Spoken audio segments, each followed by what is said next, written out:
the true meaning of the Ark of the Covenant. Ark of the Covenant. Before I addressed the Israelites crossing the Red Sea, I decided it would be more beneficial to fast forward and write a piece on the esoteric meaning of the Ark of the Covenant. Doing so will give you more knowledge on how valuable it is to raise your consciousness.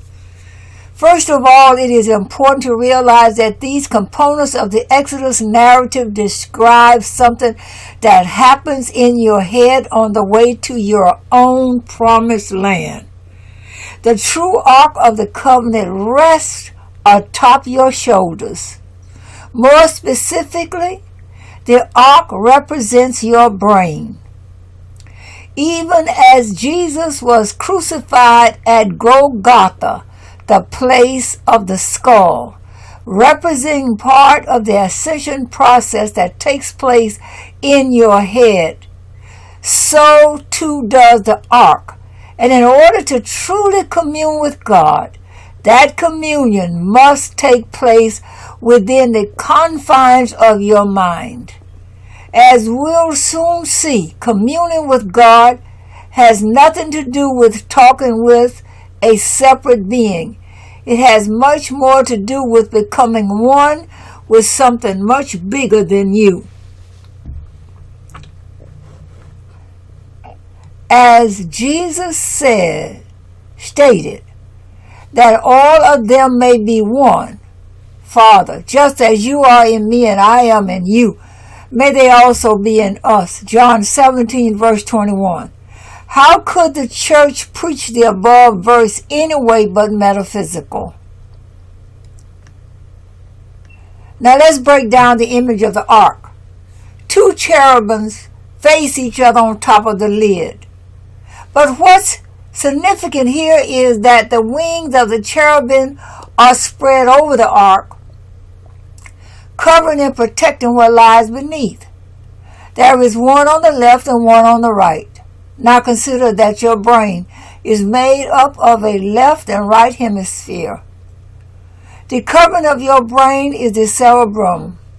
So just as the cherubim covers something significant inside the ark, the brain, so too does the left and right cerebrum, cover some very important glands that serve as a link between our physical and spiritual natures.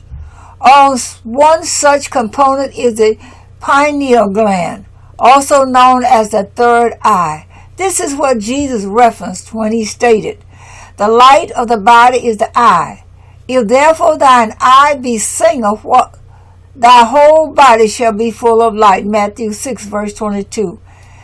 As if the above information wasn't enough, I am now going to give you plain scriptural information that will confirm that the ark is symbolic of the human brain. Consider that the stone tablets making up the 10 Commandments were placed inside the Ark of the Covenant. Now remember that the ark symbolizes the mind and brain. The 10 Commandments are universal in nature. When one becomes enlightened, the 10 Commandments are realized and lived out from within. This is especially true after the awakening of the third eye or pineal gland. Now consider the scripture below from Jeremiah. "This is the covenant I will make with the house of Israel after that time, declares the Lord. I will put my law in their minds and write it on their hearts." Jeremiah 31:31.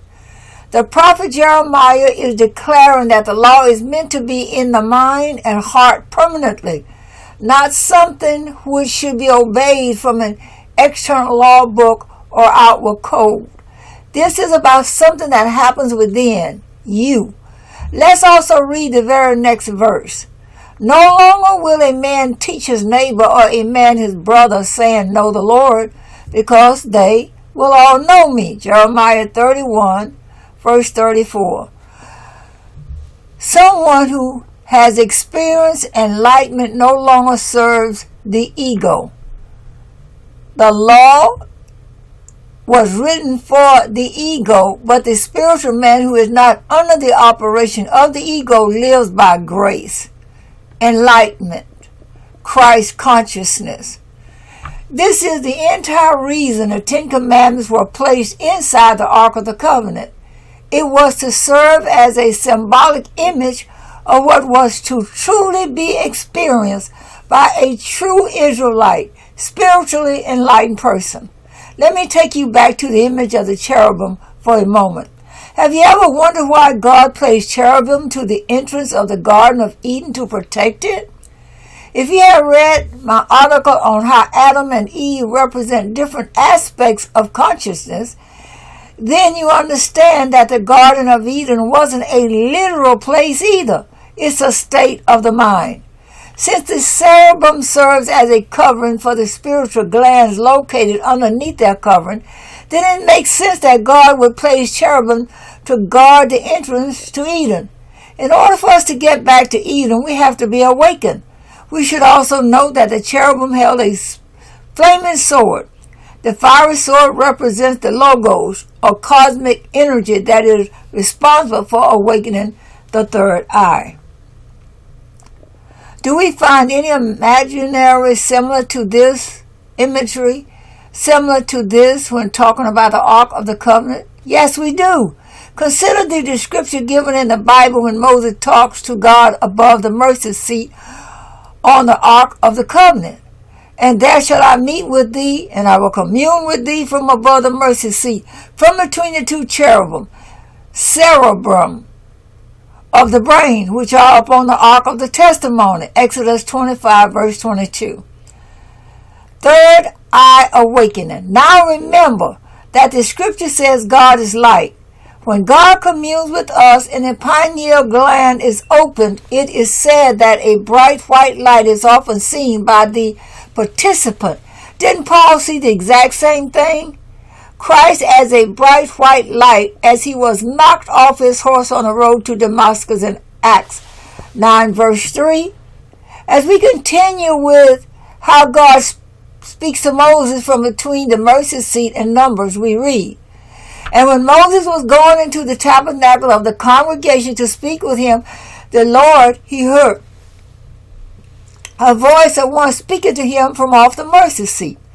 And the Lord spake unto Moses, saying, when thou lightest the lamps, the 7 lamps shall give light over against the candlestick. Numbers 7, verses 89 through chapter 8, verse 2.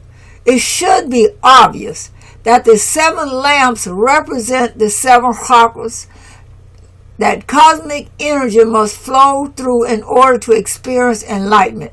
How does this knowledge help us? As you read more, the scripture continues to look at how each character and symbol represents us. The Ark of the Covenant has always supposed to be symbolic of the human brain. The brain is not just a physical feature. Not only does it act as a receiver and transceiver of God's consciousness, but the brain houses some very special glands that serve as gateways between the physical and spiritual worlds. If Buddha was right when he said that all is mind, then it is truly through the mind that we gain higher awareness and operate on a higher plane of consciousness. Think about what the literal 10 Commandments were truly needed for. They are needed for the man who is controlled by the ego. The ego needs to be kept in check, and thus the commandments serve that function until Christ consciousness comes. Not many people know that the 10 Commandments came from chapter 125 in the Egyptian Book of the Dead that was written centuries before the Torah. The Ark of the Covenant also came from Egypt. Found within the king's chamber of the Great Pyramid was one furniture piece, a box with the same dimensions as the Ark of the Covenant as it is described in the Bible. Israel or Isis, Ra, and Elohim also come from the name of Egyptian gods. My point is that believing the scriptures are meant to be literal is not what's important. It's the hidden spiritual meanings within them that matter. Now, never stop digging and questioning. Mainstream Christianity has misunderstood all of this imagery for centuries. One cannot worship God in spirit and in truth by worshiping something out there. All truth is contained within you. Mainstream Christianity has taught us that by believing the literal gospel, this entire spiritual process assured to us by Christ. But what they fail to realize is that Christ is to be formed in you. It is not about believing a literal story. This brings no rising of consciousness.